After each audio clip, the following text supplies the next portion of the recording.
Hey everyone, this is Logan Hertz here with Hazeltine LLC.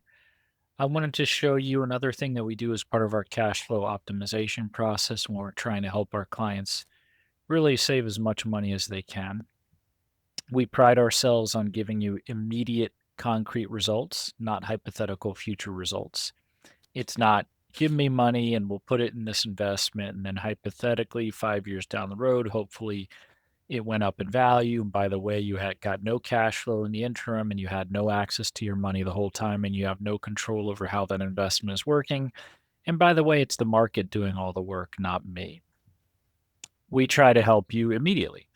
And what I say is that when you come talk to me, I'll find an extra $300 a month in cash flow for you. And I've never failed on that promise. But the interesting thing that I find is that when people learn that to get that $300 a month in extra cash flow, they have to do a little bit of work, like maybe changing up a homeowner's insurance policy, maybe opening up a new bank account and moving the direct deposit over to it, or opening up a new credit card. What I find is they're not willing to do the work. They have only themselves to blame for why their cash flow isn't better. But this is one of the things that we do is look for unclaimed property. It's actually not as uncommon as you might think that you might be owed some money. Maybe you moved and you overpaid without knowing it for your last utility bill, and the power company, the utility company owes you a refund. That's a fairly common one.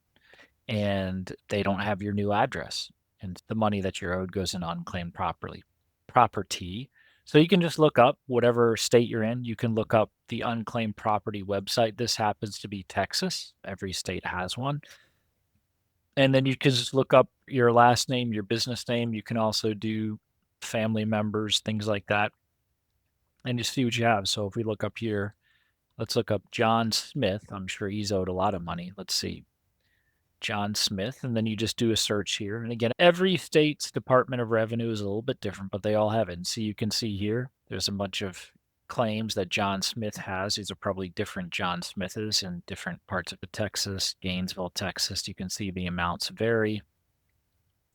Sometimes the state will tell you exactly what the amount is. Sometimes they'll just give you a general one, like this one is from a life insurance company, actually. Demutualization shares. So this must have been a company that demutualized and they paid someone who was a policyholder before they were back when they were a mutual company. Whenever I see a life insurance company in the holder name, my eyes open a little bit because that could be a very large death claim, right?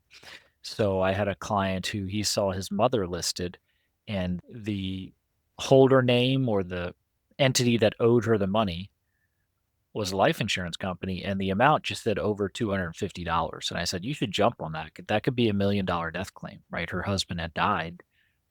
Probably she was owed a death claim, but somehow they didn't have up to date contact information or something like that. So this is something that we do for our clients, among other things. I learned it from actually another financial, I think he was a financial advisor on LinkedIn. And I'm sorry, I wish I could remember his name. I always want to give credit for where I find things. But this is something that you can easily do with a few minutes of your time. I certainly do it for my clients. Again, it's not as uncommon as you might think that you're owed some money. I found I was owed a little over $50 from a couple of different claims. I've reclaimed money for clients. Sometimes the claims can be in the thousands of dollars. If it's an unclaimed death benefit from a life insurance policy, you had someone die and leave you some money, it could be a large amount. So go ahead and check your local state Department of Revenue for their unclaimed property division and see if you're owed any money. If you are, let me know. Contact me or put it in the comments and tell me how much money you were able to reclaim. I'd be interested to hear. So hopefully this was helpful. This is part of our cash flow optimization exercise, how we help our clients as soon as we get them in the door. If you'd like to do your own cash flow optimization exercise, use the Calendly link in the comment section and in the description of the video and schedule time with us. Thanks so much for watching. Hope this was helpful. Bye-bye.